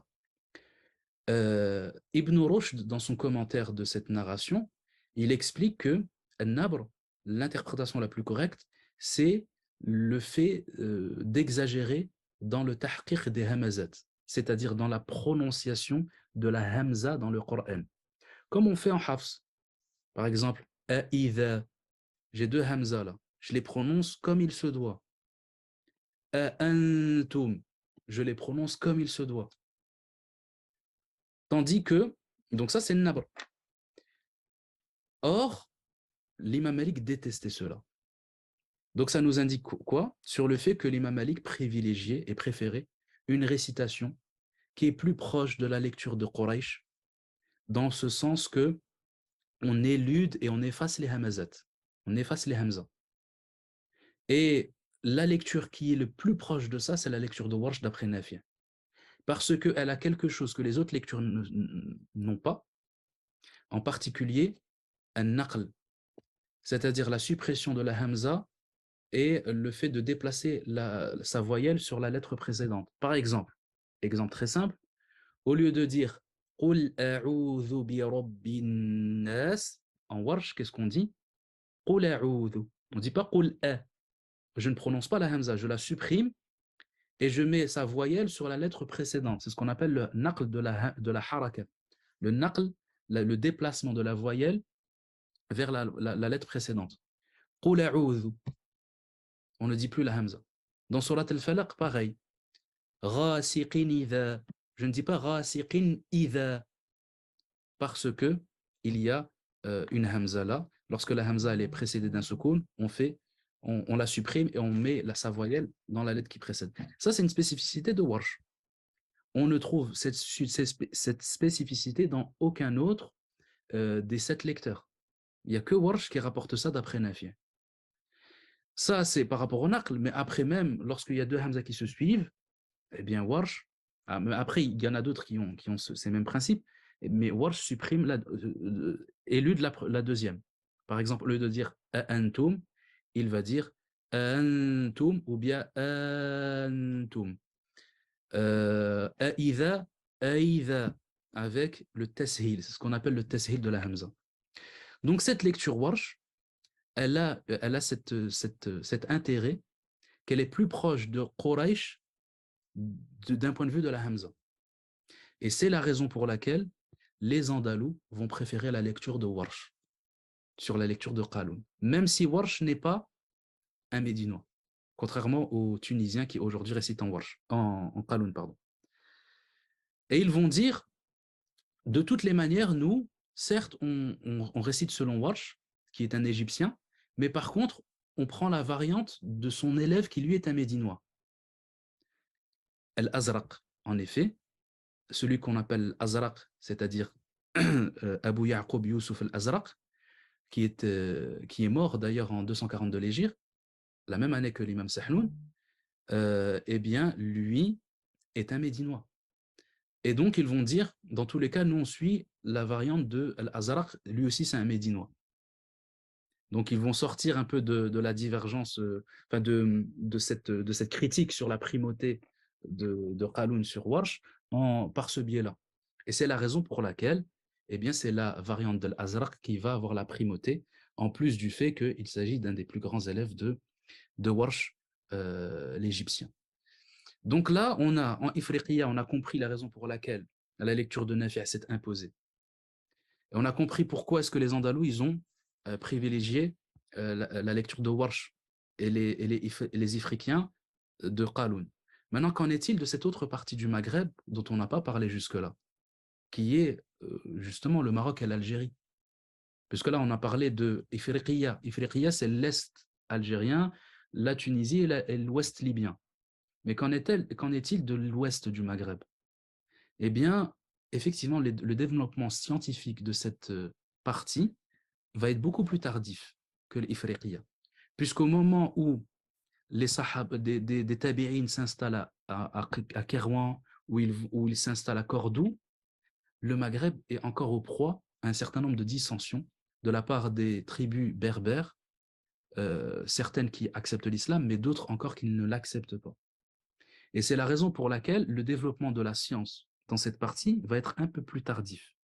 Il va surtout avoir lieu à partir du IVe siècle, pas au IIIe siècle dont on parle là, il va avoir lieu un peu plus tard. Et c'est de quelle façon il va avoir lieu? Notamment par le grand rôle des Idrissides et de la ville de Fès. Puisque lorsque Fès va être fondée par Idriss al-Awwal, eh bien, il va avoir un grand nombre d'immigrations d'Andalousie et d'Ifriqui. Donc, ce qui va faire que vous allez avoir des quartiers d'Andalous et des quartiers de gens de Ifriqiya et de Kerouanais, etc. Et c'est la raison pour laquelle, jusqu'à aujourd'hui, on a deux quartiers qui sont représentés par deux mosquées, qui sont à Fès, Jami' al-Qarawiyyin, la mosquée d'Al-Qarawiyyin, et la mosquée d'Al-Andalus, qui sont deux mosquées ancestrales, l'une qui était celle des Andalous, et l'autre qui était celle des gens de Qayrawan. Parce que le Qarawiyyin, quand on dit le Qarawiyyin, c'est simplement la nisba de Qayrawan. Al-Qayrawaniyoun, ou bien on peut dire Al-Qarawiyoun. Donc, cette ville va alors être l'héritière de la science des Andalous, qui est de toutes les façons, selon le madhab malikite et la lecture de Nafi', et la science des Ifriqiens, qui est également, selon le madhab de Malik, et la lecture de Nafi'. Et donc, nécessairement, va se diffuser de la même manière ce madhab de fiqh et cette lecture du Coran. Donc, c'est ainsi que va se développer cette lecture-là jusqu'à nos jours. Parmi les spécificités qu'il faut, et je pense qu'on va finir là, Inch'Allah, qu'il faut mettre en évidence, le fait que cette lecture de Nafi', elle est jusqu'à aujourd'hui utilisée comme étant une lecture des gens du commun, c'est-à-dire que les gens de la masse la récitent dans ces pays-là, Maroc, Algérie, etc. En Andalousie, malheureusement, ce n'est plus le cas, mais c'était le cas. À l'époque où l'Andalousie était musulmane, c'était le cas. Et bien, finalement, il s'avère que c'est la lecture la lecture qui a une coutume pratique, c'est-à-dire une utilisation pratique de cette lecture la plus ancienne, eh bien, c'est la lecture de Nafi'. Parce que si vous prenez toutes les autres lectures qui sont récitées par les gens de la masse aujourd'hui, ce sont des lectures qui ne se sont diffusées que tardivement. La lecture de Hafs, elle ne s'est diffusée qu'à l'époque des Ottomans, c'est-à-dire au XVIe siècle. La lecture de Nafi', elle s'est imposée, elle est devenue la lecture de tous au IIIe siècle de l'Hégire. Donc on est vraiment à l'époque des Salafs. Ça fait donc plus de 1000 ans que cette lecture-là est récitée comme fondement et comme base dans l'enseignement. La lecture de Hafs, c'est très récent, finalement. La lecture de Abu Amr, qui aujourd'hui reste il y a des restes de cette lecture-là, notamment au Soudan. Cette lecture-là, également, elle est tardive. Ils disent qu'elle s'est répandue dans... C'était la lecture qui avait la primauté avant Hafs, pardon. Et cette lecture-là, elle ne va devenir la lecture régnante qu'à partir du 5e siècle de l'Hégire. Donc on a le 5e siècle de l'Hégire en Orient, lecture de Abu Amr, la lecture de Bassora, qui va se diffuser dans tout le monde musulman. Et après, au XVIe siècle, la lecture de Hafs. Et c'est pourquoi les Soudanais, eux, ils ont encore gardé ça. Ils n'ont pas eu trop l'influence des Ottomans. Et donc, ils ont gardé la lecture de Abu Amr. Mais finalement, la lecture la plus ancienne qui est pratiquée, c'est la lecture de Nafi'. Et c'est extrêmement étonnant et quand même assez triste lorsqu'on a entendu tout cela, de constater qu'en beaucoup encore, par ignorance, ils pensent que Warsh, c'est pas le vrai Coran.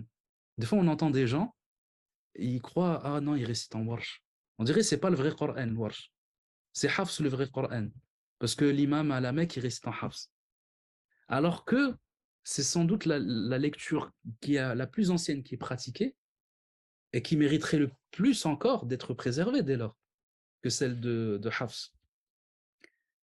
Donc c'est malheureux, et surtout lorsqu'on se rappelle bien, le fait que c'est la lecture des Médinois, qu'elle a une certaine primauté, etc. Le fait de constater, moi je vous dis, j'ai déjà eu des élèves qui, moi je leur ai enseigné en Warsh. Et au bout de je ne sais combien de mois ou années, il me dit non, je veux réciter en Hafs. Parce qu'il y a l'influence, soit saoudienne, ou il y a l'influence de l'Orient, etc., qui fait qu'on a l'impression que tout ce qui vient de l'Ouest musulman, ben en fait, on dirait que c'est pas le vrai islam, entre guillemets. Et ça, c'est malheureux de constater ça. Nul doute que c'est aussi lié à un manque de volonté de préserver ce patrimoine-là, parce que les anciens, eux, à l'époque de Sahnoun, ce qui est certain, c'est qu'ils avaient cette volonté-là, qui a fait justement que ce madhab-là et que cette lecture-là est devenue la lecture de tous. Aujourd'hui, il y a un certain affaiblissement et on a toujours cette impression, étant donné la suprématie un peu culturelle de l'Orient sur l'Occident musulman, il y a toujours cette impression que c'est de l'Orient il faut revenir à l'Orient et délaisser ce que nous, on a hérité de façon ancestrale, etc. Euh, donc, ce direct-là et ce cours-là, il a aussi comme intérêt de remettre un peu les pendules à l'heure, de se prendre conscience du caractère noble de cet héritage-là. Et que dès lors, lorsqu'on a pris conscience de cela, eh bien, on trouve la volonté de préserver cet héritage-là, Inch'Allah. Donc c'est ça aussi l'objectif de ce cours, c'est véritablement d'inciter à cela et de prendre conscience des différences dans les lectures coraniques qui peuvent exister. Inch'Allah, je pense on va s'arrêter là. Je propose d'ouvrir euh, les questions dès à présent si vous avez des questions. Inch'Allah ta'ala.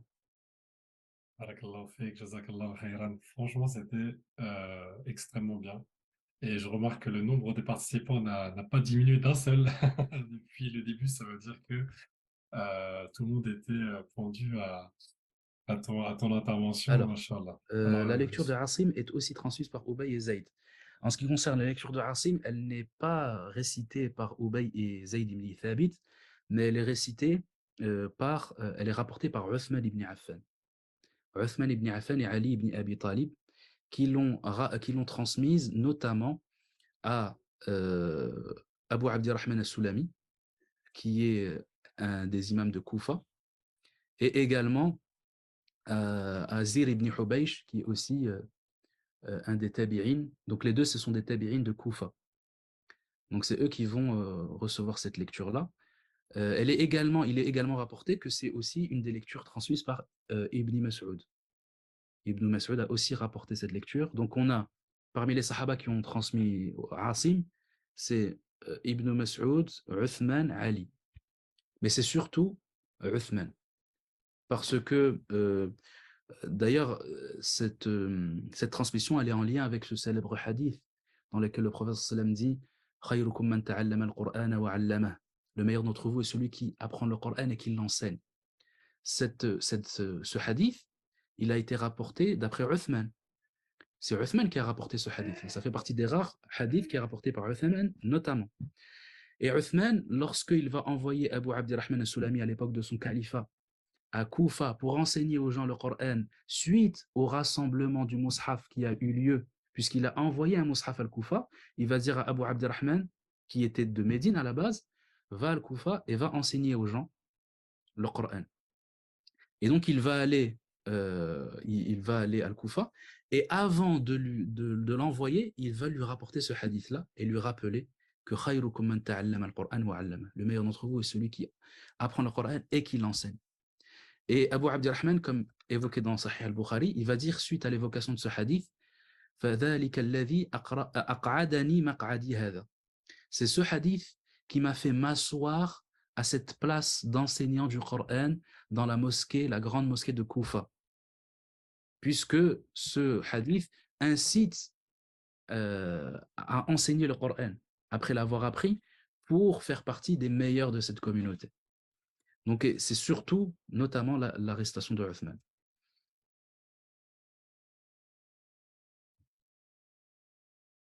Voilà, et Nafi', c'est Zayd et Ubay, qui sont eux-mêmes ceux qui ont rassemblé le Coran et qui ont envoyé les mushaf aux différents pays. C'est ça.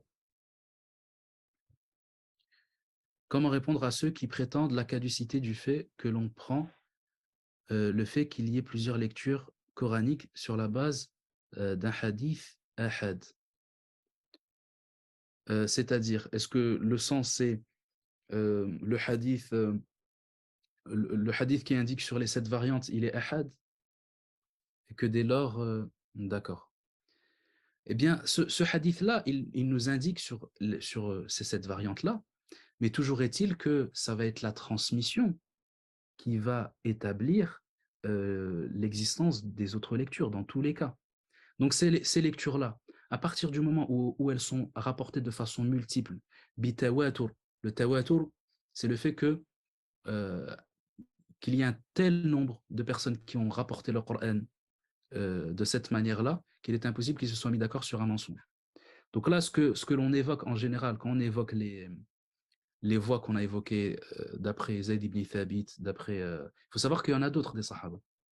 Par exemple, la lecture de Nafi, elle est aussi rapportée qu'elle aurait été transmise par Ibn Abbas et d'autres. Donc on a d'autres voix. Ces voix-là, elles atteignent un tawatur à chaque génération. À partir du moment où il y a un tawatur, il est impossible de récuser cette lecture-là. C'est impossible. Donc, de fait, même si on n'évoque pas le hadith selon lequel le Coran a été révélé en 7 variantes, ça n'affecte pas le fait que le Coran, dans tous les cas, il nous est rapporté en plusieurs voies. Donc, dans tous les cas, finalement, ce hadith-là, il est là pour confirmer et pour clarifier la façon dont le Coran a été transmis. Mais sinon, le simple fait que transmission diverse il y a eu, démontre que le Coran, que toutes ces voix du Coran sont authentiques et sont le Coran révélé. Alors, quelle est la lecture de Nafi'? Car aujourd'hui, on parle de la lecture de Qalun et Warsh. Donc voilà, ça, j'ai peut-être mal précisé ça. La lecture de Nafi', c'est le cheikh. Et il a eu 2 élèves, Warsh et Qalun. Donc, dans les 2 cas, la lecture de la version de Warsh et celle de Qalun, les 2 sont de Nafi'. Mais simplement, maintenant, on pose souvent cette question. Comment ça se fait que il y a un lecteur et il donne deux versions qui sont assez différentes par moment? La réponse est que lorsqu'on dit la lecture de Warsh ou la lecture de Qaloun, ou la version de Warsh ou la version de Qaloun, c'est ce qui est connu, c'est la lecture qui les a fait connaître, ou qui sont connus, pour laquelle ils sont connus pour l'avoir transmise. C'est-à-dire que Warsh, lui aussi, rapporte la même chose que Qaloun. Lui, il rapporte aussi la version de Qaloun. Mais la version pour laquelle il est connu et pour laquelle on a attribué ce nom pour le différencier, c'est cette version-là que l'on connaît aujourd'hui. Donc c'est la raison pour laquelle un seul lecteur, il peut transmettre un grand nombre de lectures. Et ensuite, chaque rawi va transmettre c'est celle qu'il aura le plus transmis ou celle par laquelle il va être le plus connu, qu'on va désigner comme étant sa version à lui.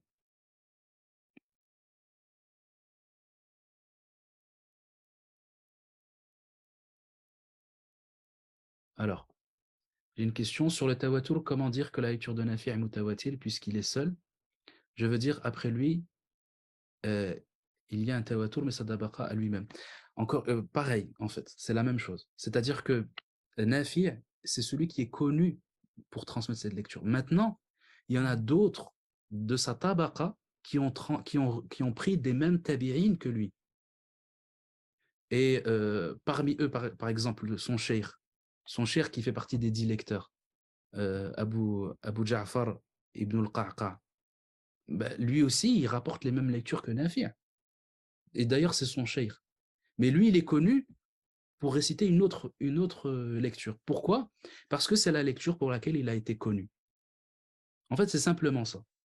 Mais sinon, ces lectures-là, elles sont rapportées d'autres, et de beaucoup d'autres, de tabaqat entières, de Qurra. Pour le nombre de tawatur, à partir de combien on considère le tawatur, l'avis le plus correct chez les muhaddithines, c'est qu'il n'y a pas de nombre exact. Mais que, euh, on peut dire, c'est une dizaine. Il y en a, ils ont dit 9, il y en a, ils ont dit 10, il y en a, ils ont dit 12, etc. En tout cas, il faut qu'il y ait suffisamment de voix pour que ce soit impossible qu'ils se soient mis d'accord sur un mensonge.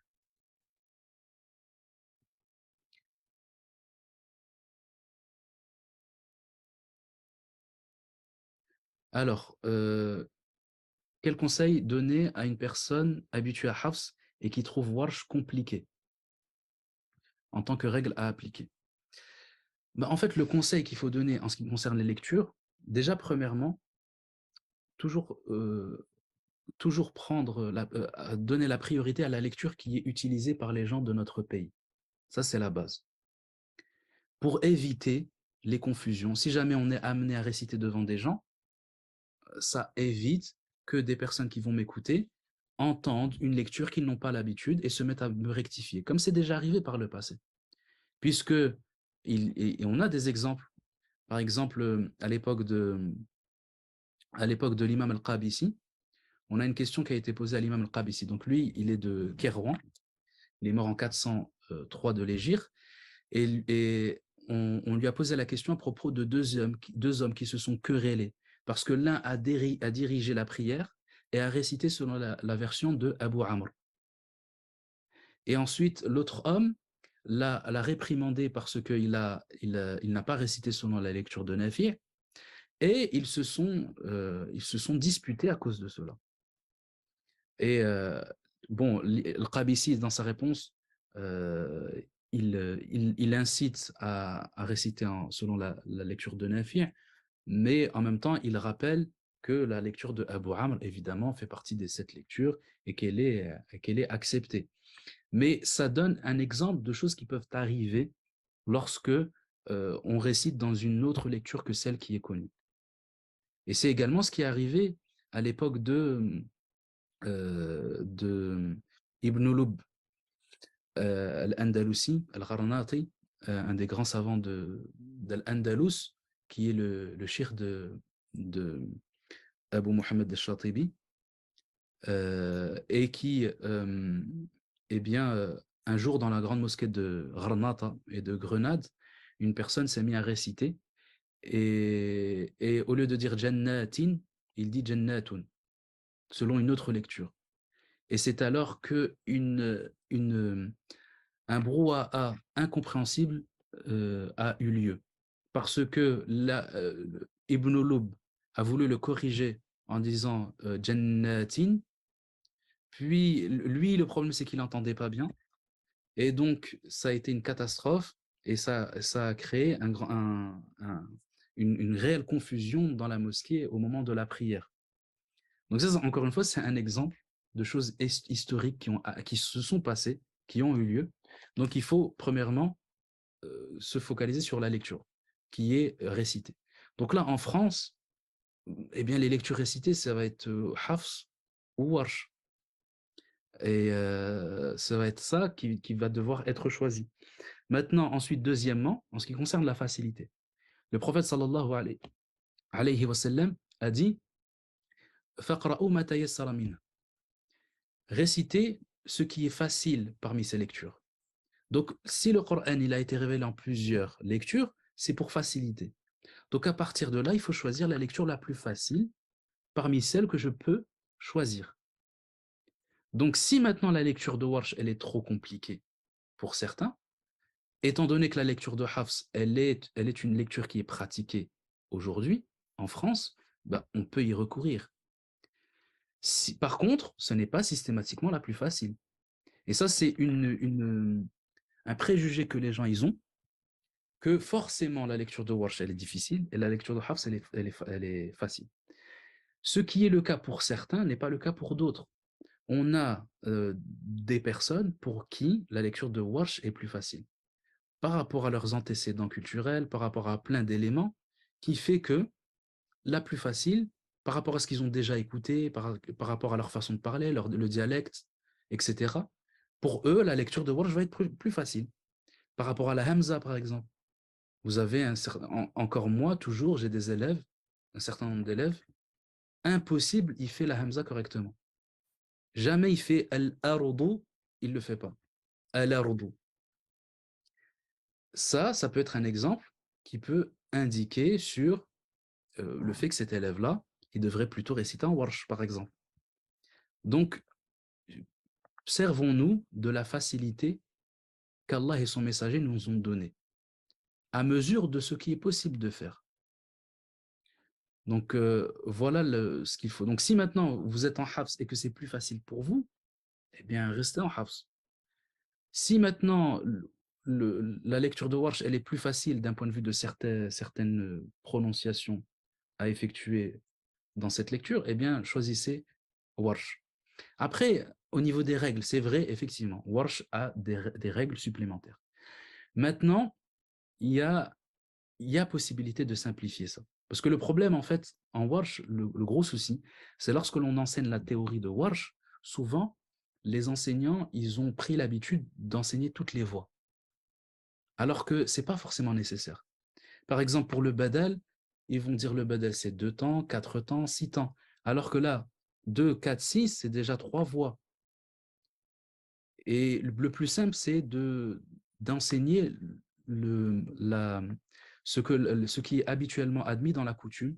Par exemple, pour le badal, c'est 4 temps. En tout cas, dans les pays du Maghreb, c'est 4 temps. L'irtiyar chez les Maghariba, c'est 4 temps. Donc, il y a un certain nombre de choses qu'on peut simplifier en Warsh.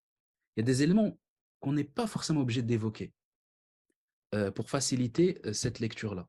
Donc, c'est vrai qu'elle a plus de règles, ça, effectivement, par rapport à Hafs. Même si en réalité, Hafs aussi a un certain nombre de mots. Par exemple, le tashil, il y a un tashil en Hafs. Donc, il y a quand même des choses à dire, même en Hafs. Un certain nombre de choses. C'est surtout ce qui nous donne l'impression que c'est plus difficile, c'est l'habitude. C'est surtout ça en vérité.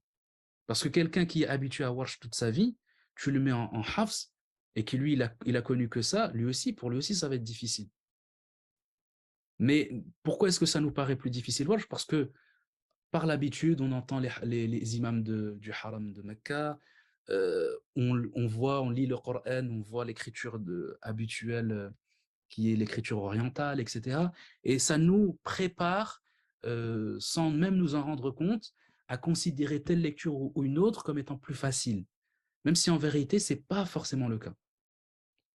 Et justement, c'est l'occasion de faire l'annonce, euh, et vous aurez plus d'informations après ce cours, Inch'Allah. On va faire une annonce sur les réseaux sociaux de l'Iqra'iyya. On a écrit un livre de tajwid qui va paraître, Inch'Allah, très prochainement. Un livre de tajwid que j'ai choisi d'intituler Tadrib al-Qari, dont l'objectif est de tout simplement reprendre la méthode d'alphabétisation qu'on avait déjà mis en place avec un système de fiches. Chaque fiche enseigne une unité de connaissance et de l'appliquer pour le tajwid. Donc, on va avoir une fiche avec, sur le côté, une règle de tajwid et une série de mots, comme pour l'alphabétisation, mais qui entraînent, dont l'objectif est d'amener l'élève à rendre instinctive son application de la règle. Parce que c'est surtout ça qui fait défaut dans l'enseignement du tajwid. C'est ça le gros problème avec la plupart des gens, c'est surtout ça. Comment faire en sorte que ma lecture devienne que j'applique naturellement la règle de tajwid que j'ai appris au niveau théorique. Donc l'idée, c'est vraiment de répondre à ce besoin et de faire en sorte que l'enseignement du tajwid il soit simplifié, même à ceux qui ont plus de difficultés dans cette science. Parce que c'est vrai, le tajwid, celui qui a des facilités et une certaine affinité, et voilà, il étudie le jazariya, c'est facile pour lui.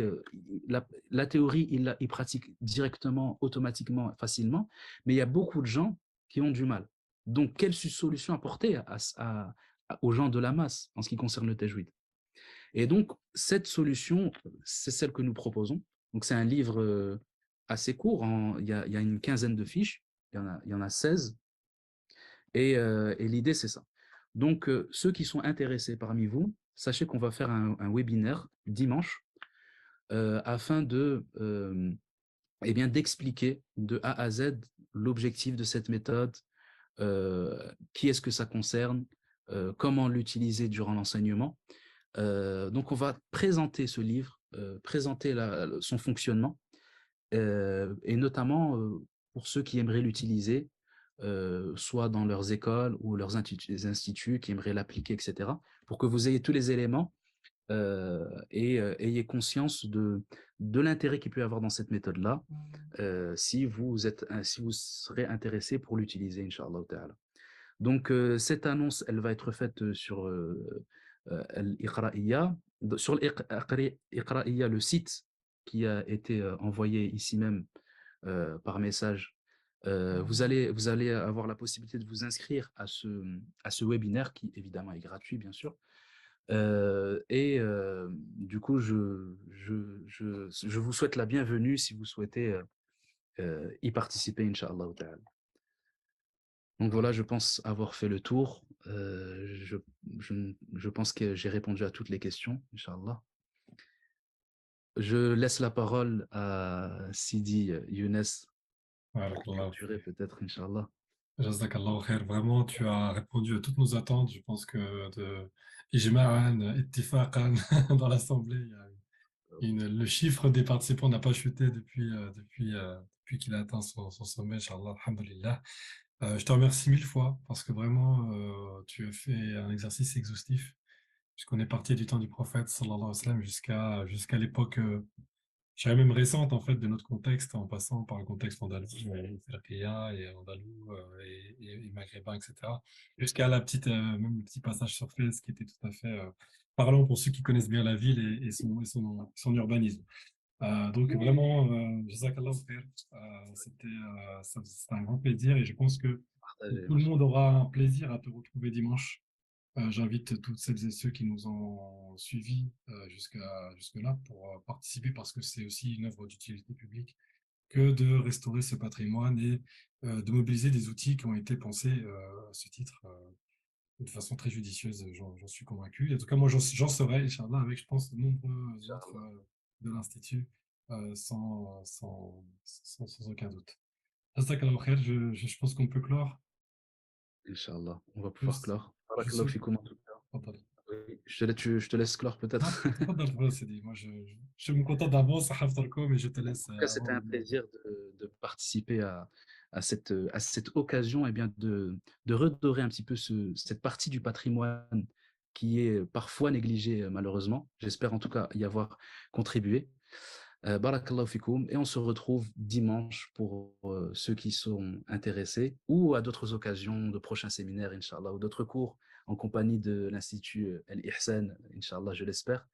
بارك الله فيكم سبحانك اللهم وبحمدك نشهد أن لا إله إلا أنت نستغفرك ونتوب إليك سبحان ربك رب العزة عما يصفون وسلام على المرسلين والحمد لله رب العالمين والسلام عليكم ورحمة الله وبركاته حفظكم، حفظكم الله. بارك الله فيك